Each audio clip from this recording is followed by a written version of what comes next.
मेघालय अर्थात मेघों का घर, जिसे देखकर लगता है कि मानो सचमुच ही इसे बादलों के बीच बसाया गया हो। इस क्षेत्र को इतना सुंदर नाम महान भाषाविद डॉक्टर सुनीति कुमार चैटर्जी ने अपने शोध प्रबंध में दिया था। ये 1926 की बात है, जब वे यहां अपना शोध कार्य कर रहे थे।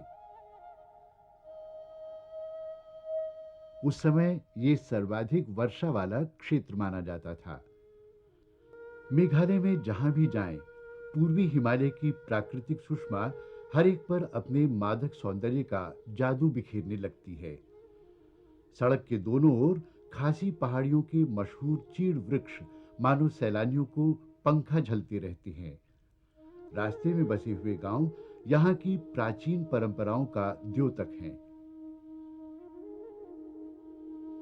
असीम सौंदर्य के स्वामी मेघालय के लिए आज का कटु सत्य ये भी है कि इस प्रदेश में वन विनाश का जो सिलसिला पिछले कुछ दशकों से चल रहा है, उसके भयावह परिणाम अब दिखाई देने लगे हैं।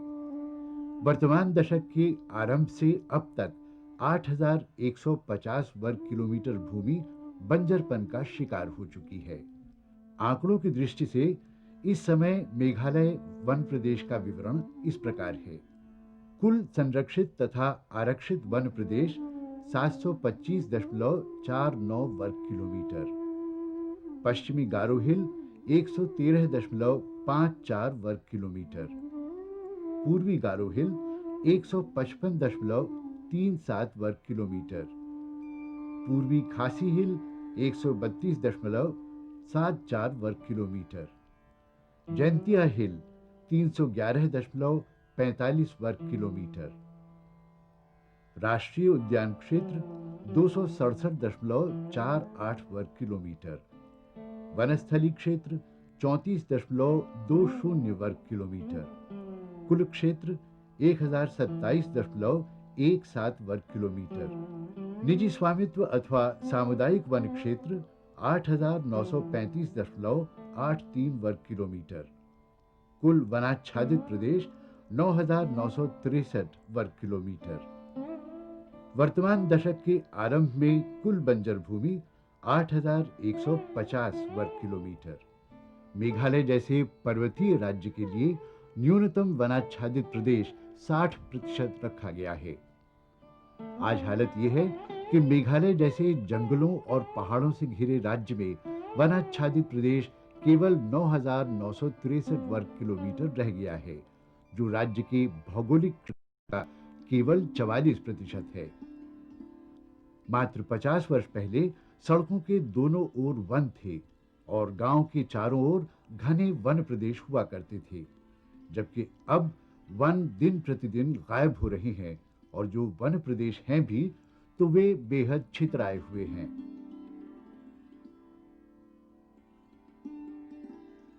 पर्वतीय क्षेत्रों में वनाच्छादित प्रदेश इसलिए भी अधिक रखा गया ताकि भूक्षरण में रुकावट डाली जा सके।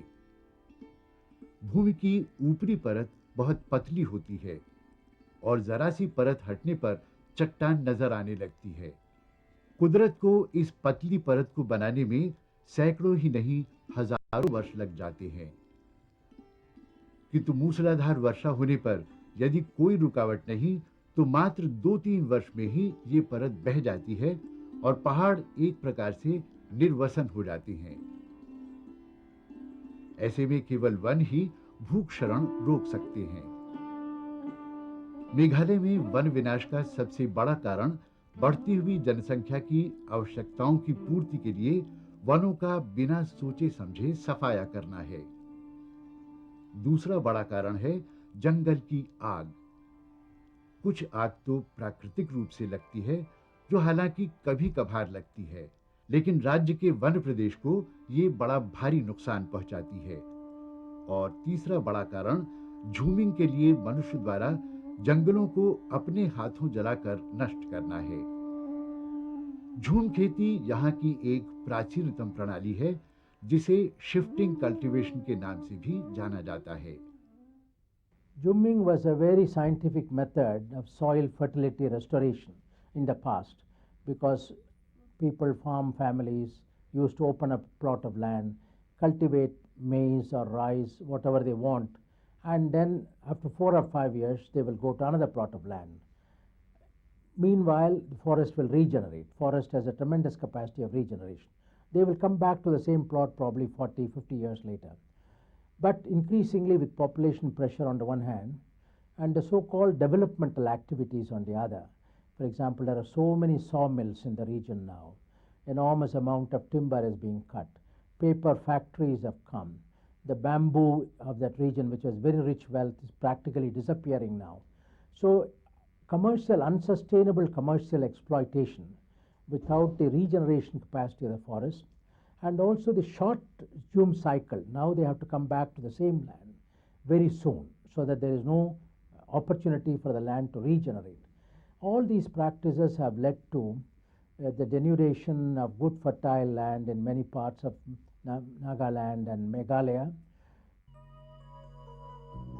झूम खेती या शिफ्टिंग कल्टीवेशन के बारे में जहां अनेक सच्चाइयां हैं, वहां अनेक प्रकार की भ्रांतियां भी हैं। झूम खेती की प्रक्रिया कुछ जटिल है। इसमें तकनीकीकरण की विकसित प्रणालियों का प्रयोग करना संभव नहीं है। इसलिए अक्सर कहा जाता है कि झूम खेती किसानों को अच्छी आमदनी देने में बाधक है। झूम खेती को व्यावहारिक पद्धति माना जाता है और इस तरह की खेती के अतिरिक्त इन इलाकों में खेती की किसी दूसरी प्रणाली को लागू कर पाना एक कठिन कार्य है। इसी के साथ झूम खेती के कारण हो रहा वन विनाश भी भय उत्पन्न करता है।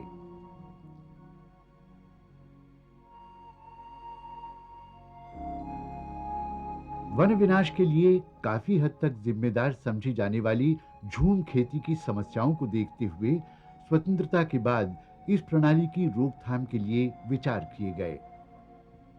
पंचवर्षीय योजनाओं में भूमि की उपजाऊ शक्ति बनाए रखने के लिए एक राज्यव्यापी योजना बनाई गई। यद्यपि इन योजनाओं का कोई मूल्यांकन नहीं किया गया, परंतु एक निष्कर्ष के बारे में सब जानते थे कि झूमिया परिवारों ने खेती के दूसरे तरीके नहीं अपनाए और अपने उसी पुराने तरीकों से झूम खेती में व्यस्त रहे। भारत के उत्तरी क्षेत्र में खेती के आधुनिकीकरण से हरित क्रांति आई, परंतु इसका असर उत्तर पूर्व भारत में बिल्कुल नहीं पड़ा। वही झूम खेती जो पहले थी आज भी है।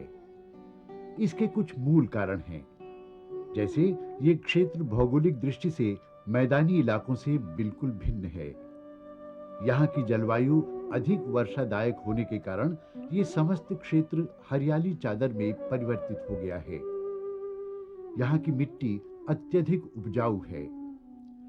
ये एक वास्तविकता है कि पहाड़ी ढलानों की तुलना मैदानी इलाके से नहीं की जा सकती। यही कारण है कि यहाँ की जलवायु तथा प्राकृतिक विशेषताओं का लाभ उठाते हुए यहाँ के रहने वालों ने झूम खेती का तरीका ही अपनाया, जिसमें अथक परिश्रम कर वे अपनी आवश्यकताओं के अनुरूप समस्त खाद्य सामग्री उत्पन्न करने में सफल रहे।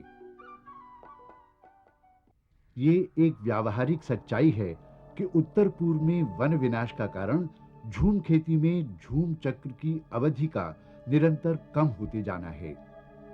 दूसरी ओर तथ्य ये भी है कि इस चक्र की अवधि पहले की तरह बनाकर नहीं रखी जा सकती। इसके साथ ही झूम खेती को समाप्त भी नहीं किया जा सकता, क्योंकि झूमिया किसान के लिए ये उसके अस्तित्व का प्रश्न है। खेती के उन्नत तरीकों का प्रयोग करने के वे अभ्यस्त नहीं है। टेरेस फार्मिंग के तरीके से पहले खेती में उपज अच्छी नहीं हो पाई, जिसके कारण झूमिया इस विधि से प्रोत्साहित नहीं हुए। झूमिया आदिवासियों को दूसरे तरीके की खेती को अपनाने के लिए किया गया प्रचार भी सशक्त नहीं था। साथ ही खाद्यान्नों के लिए मंडी व्यवस्था भी विकसित नहीं थी। इस कारण झूम खेती के कारण हो रहा वन विनाश का सिलसिला निरंतर बढ़ता जा रहा है। बढ़ती आबादी और परिवार की जरूरतों को पूरा करने के लिए आसानी से उपलब्ध वनों पर ही प्रहार हुआ। मेघालय अभी भारतीय रेल के नक्शे पर भी नहीं आ पाया है। यद्यपि भारत सरकार की गुवाहाटी से बर्नीहाट को रेल से जोड़ने की योजना है, फिर भी यहाँ की यातायात आवश्यकताओं के लिए ये पर्याप्त नहीं है। इसलिए मेघालय में सड़कों का जाल बिछाना अनिवार्य है ताकि यातायात और शहरीकरण की आवश्यकताएं पूरी हो सकें। स्वतंत्रता के बाद यहाँ सड़क निर्माण का कार्य काफी तीव्र गति से हुआ, लेकिन फिर भी आवश्यकता से कम था। 7वीं पंचवर्षीय योजना में 5,580 किलोमीटर क्षेत्र में सड़कों के जाल बिछे हैं। 8वीं पंचवर्षीय योजना में इसका लक्ष्य 7,025 हो गया। उम्मीद है भविष्य में ये और अधिक बढ़ेगा। जनसंख्या के निरंतर बढ़ते दबाव और बढ़ती जरूरतों से निपटने के लिए ग्रामवासी गांव देहात से निकलकर शहरों की तरफ आने लगे। कस्बों और शहरों का विस्तार होता गया। इस बढ़ते हुए शहरीकरण ने भी वनों पर कहर ढाया।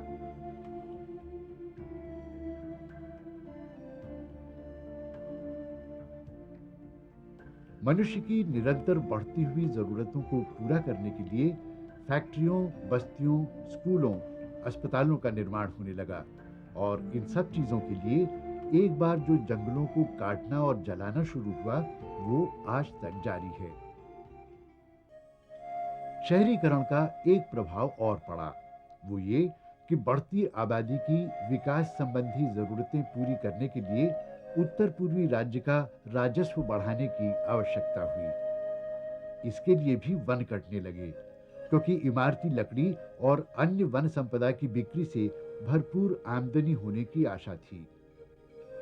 इस तरह केवल वन ही नहीं, संपूर्ण वन संपदा का ह्रास होना शुरू हो गया।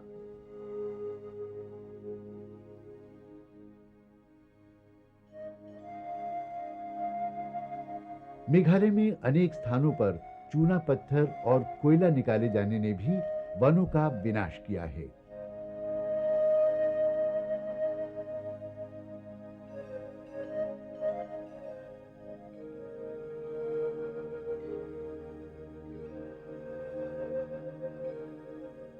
वन विनाश के कारण प्राकृतिक संतुलन इतना बिगड़ा कि संसार भर में सबसे अधिक वर्षा होने वाले स्थल के रूप में प्रसिद्ध चेरापूंजी को भी अब खुश्क मौसम का सामना करना पड़ रहा है।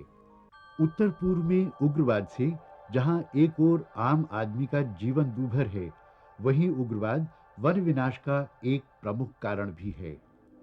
उग्रवादियों और तस्करों के गठजोड़ के कारण वनीय संपदा, इमारती लकड़ी और मूल्यवान जड़ी बूटियां मेघालय से लुप्त होती जा रही हैं।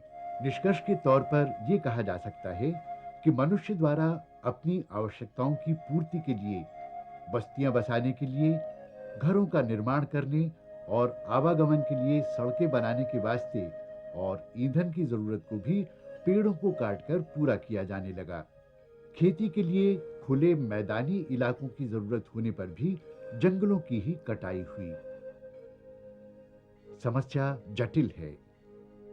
ऐसी स्थिति में क्या कोई कारगर विकल्प है?